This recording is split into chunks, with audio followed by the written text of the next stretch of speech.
नमस्कार दोस्तों, आप सभी को मैं मेरे श्री सत्य गाथा चैनल पर स्वागत करता हूं। आप सभी को जन्माष्टमी और नंदोत्सव की हार्दिक शुभकामनाएं। अवतारी पुरुष श्री कृष्ण भगवान के जन्मोत्सव को सभी भारतवासी पालन कर रहे हैं। हमारे उड़ीसा के भविष्यमाणिका ग्रंथों पर श्री कृष्ण भगवान के पुनः अवतरण लीला के बारे में अनेक बातें वर्णन किया गया है। वो कलियुग पर फिर से अवतार लेंगे और द्वापर युग में कुछ अवशोष रह गया था जिसको वो इस युग पर संपूर्ण करेंगे। ये बात भविष्यमाणिका ग्रंथों पर लिखा गया है। तो श्री कृष्ण भगवान इस कल की लीला के समय पर आकर एक ऐसा कार्य करेंगे कि जिसको देखकर सभी जगतवासी चकित होकर रह जाएंगे। ये बात भविष्यमाणिका ग्रंथों पर भी लिखा गया है।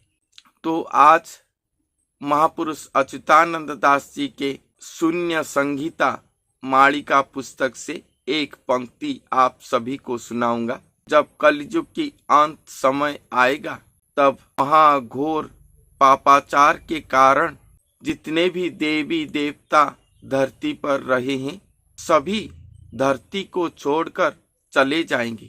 चतुष्पद धर्म संपूर्ण लुप्त हो जाएगा धरती पर। सारे पृथ्वी पर घन अंधकार व्याप्त हो जाएगा। भयंकर महाघोर कलियुग को देखकर स्वयं महाविष्णु की सत्ता जो धरती पर काम कर रहा होगा वो भी धरती को छोड़कर चले जाएंगे। ये बात भविष्यमाणिका ग्रंथों पर लिखा गया है। और उसी समय श्री कृष्ण भगवान स्वयं नरदेह होकर धरती पर रहे होंगे।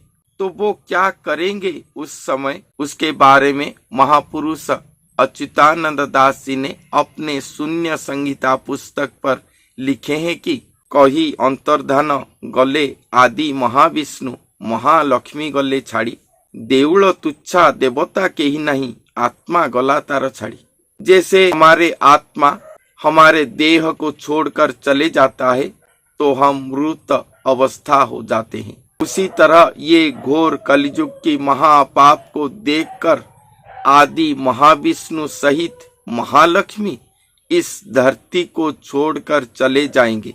जो भी मंदिर पर वो पूजा पाते हैं वो मंदिर को वो छोड़कर चले जाएंगे। केवल मंदिर रहा होगा मगर वहां पर भगवान नहीं रहे होंगे। जैसे देह को छोड़कर आत्मा चला जाता है इसी तरह मंदिर के आत्मा स्वरूप स्वयं भगवान मंदिर को छोड़कर चले जाएंगे। अगर महाविष्णु महालक्ष्मी धरती को छोड़ देंगे तो ये धरती का अवस्था क्या होगा ये आप सब अनुमान कर सकते हैं। जानी गोपबाल बसी लाक ध्याने निश्चल करी आसन लय लगाइले श्रीपद्म पादरे चित्ते धरी अभिमान। उस समय एक गोपबाल धरती पर रहे होंगे। गोपबाल अर्थात द्वापर युग का एक गोपबाल उस समय देह धारण करके धरती पर रहे होंगे और श्री आदि महाविष्णु महालक्ष्मी धरती को छोड़कर जा रहे हैं।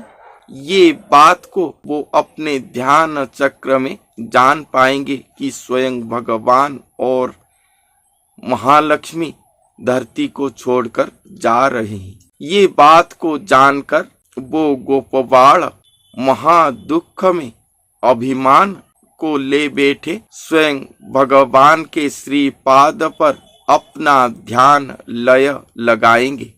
उनका लय श्री भगवान के पास पहुँचेगा। ध्यान रे जानिले आदि महाविष्णु गोप बाले जेन्हे तोष शून्यवासी आसी प्रवेश होइले देउले कले निवास। गोपबाल अपने चित्त पर अभिमान करके बैठे हैं। ये बात को स्वयं आदि महाविष्णु जान पाकर पुनः शून्य भवन से प्रत्यावर्तन करेंगे धरती को और पुनः देवड़े निवास करेंगे या मंदिर पर निवास करेंगे। मगर जो मंदिर को वो छोड़कर चले गए हैं, वो मंदिर को वो पुनः नहीं जाएंगे। तो वो कौन सा मंदिर है जहां पर स्वयं आदि महाविष्णु जाकर निवास करेंगे? उसके विषय पर कहा गया है, सिरे आज्ञाधरी गला बालपुओ मर्त्ये भोगता संचय, श्रीहरि मंदिर अति अगोचर जही विजय प्रिया सम। ये आज्ञा होगा वो गोपबाल को कि स्वयं भगवान आकर तुम्हारे शरीर पर निवास करेंगे और ये जोगभोग स्वयं श्री आदि महाविष्णु के अंग संग जनित जोगभोग ये पूर्व से संचित होकर उनके भाग्य पर रहा है कि कलयुग की अंत समय पर ऐसा लीला होगा। और वो जो गोपबाल हैं वो स्वयं श्रीहरि हैं और वो खुद ही मंदिर हो जाएंगे, श्रीहरि मंदिर कहलाएंगे वो।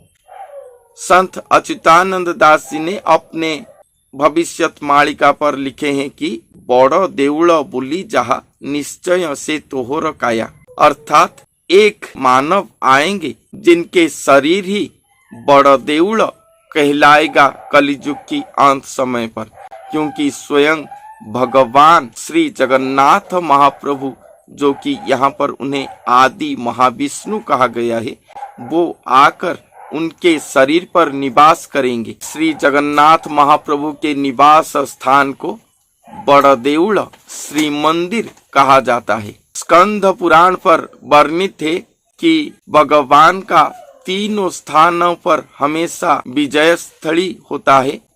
एक क्षीराब्धि पर वो शयन करते हैं, वृंदावन पर वो विहार करते हैं और नीलाद्रि क्षेत्र श्री पुरुषोत्तम या पूरी जगन्नाथ धाम पर वो नीलाद्रि भोजन करते हैं। ये बात शास्त्रों पर लिखा गया है। मगर ये तीनों स्थानों को छोड़कर भगवान शून्यगामी अपने गोलोक मंडल को लौट जा रहे होंगे। इस कलयुग की लोगों की पापाचार को देखकर तभी ये गोपबाल स्वयं श्रीहरि अवतार, स्वयं श्री कृष्ण जो कि द्वापर में गोपपुर पर अपना लीला करे थे, तभी मानव देह होकर रहे होंगे धरती पर। और ये बात को जानकर स्वयं भगवान के पास अपना लय रखेंगे, उनको फिर से अपने भाव भक्ति प्रेम पर बुलाकर लाएंगे और भगवान उनके प्रेम पर संतुष्ट होकर फिर से आकर उनके शरीर जो कि बड़ देउल बुली जहा जो कि श्री मंदिर है और यहाँ पर उसे श्रीहरि मंदिर अति अगोचर जिसे श्रीहरि मंदिर कहा गया है और वो अति ही अगोचर है। वो कहाँ पर है ये किसी को भी मालूम नहीं।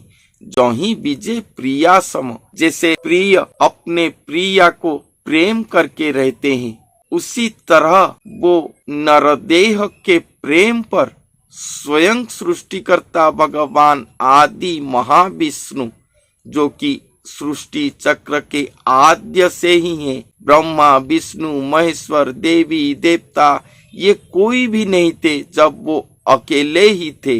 वो आदि महाविष्णु वो आकर उनके शरीर पर रहेंगे। दिव्य सिंहासने विजय करिछंती दिव्य रूप पद्मासने, वो अगोचर देही श्रीहरि मंदिर पर स्वयं आदि महाविष्णु दिव्य सिंहासन पर विजय करे होंगे।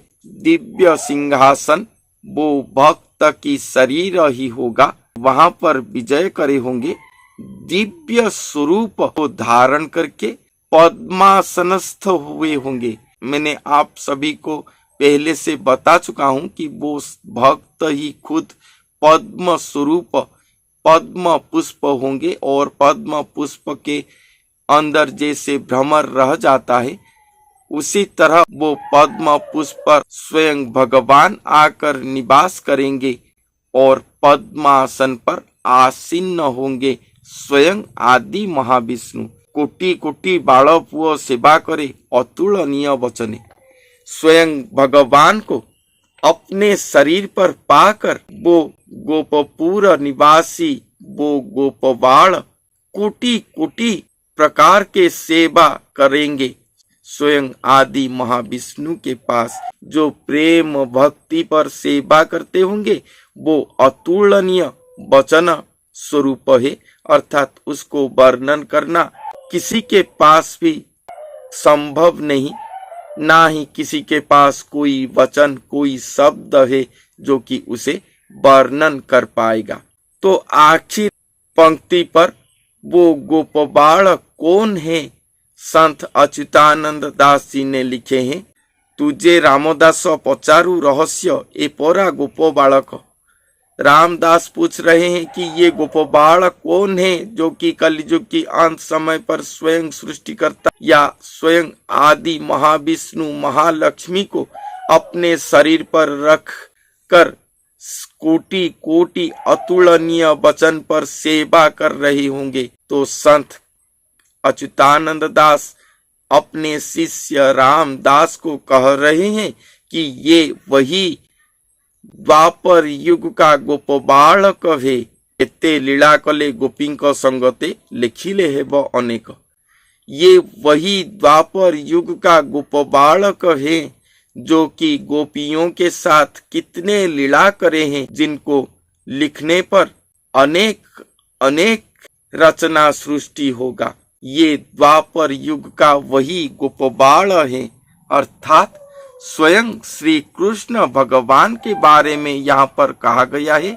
वही आकर कलियुग की अंत समय पर देह धारण करेंगे और उन्हीं के शरीर पर आदि महाविष्णु जो कि स्वयं इस सृष्टि का आरंभ से रहे थे, जब कोई भी देवी देवता ब्रह्मा विष्णु महेश्वर कोई भी नहीं थे, कोई सृष्टि नहीं था, ये सृष्टि के आरंभ से जो रहे थे आदि महाविष्णु वो स्वयं आएंगे और श्रीहरि मंदिर स्वरूप श्री कृष्ण पुनः देह स्वरूप वो गोपबाल के शरीर पर विजय करेंगे और ये गोपबाल स्वयं आदि महाविष्णु को अपने शरीर पर पाकर अतुलनीय वचन पर सेवा करेंगे।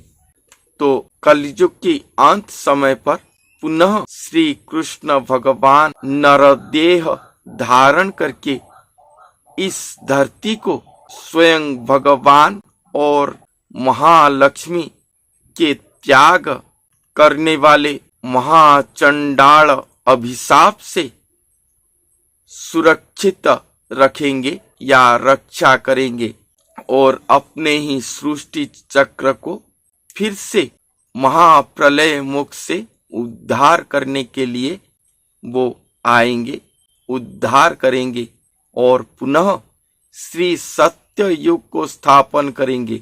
वहां पर सत्य युग आया था श्री नारायण प्रभु के अवतार लीला के द्वारा, सत्य युग था। त्रेता पर पुनः सत्य युग आया था श्री रामचंद्र, वही श्री नारायण प्रभु के अवतार के द्वारा।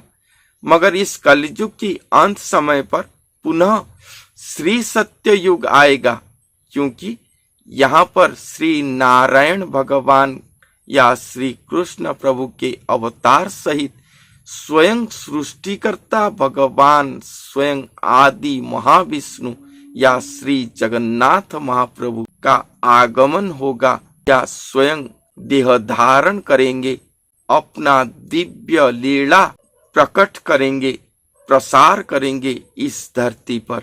इसलिए ये सत्ययुग नहीं आ रहा,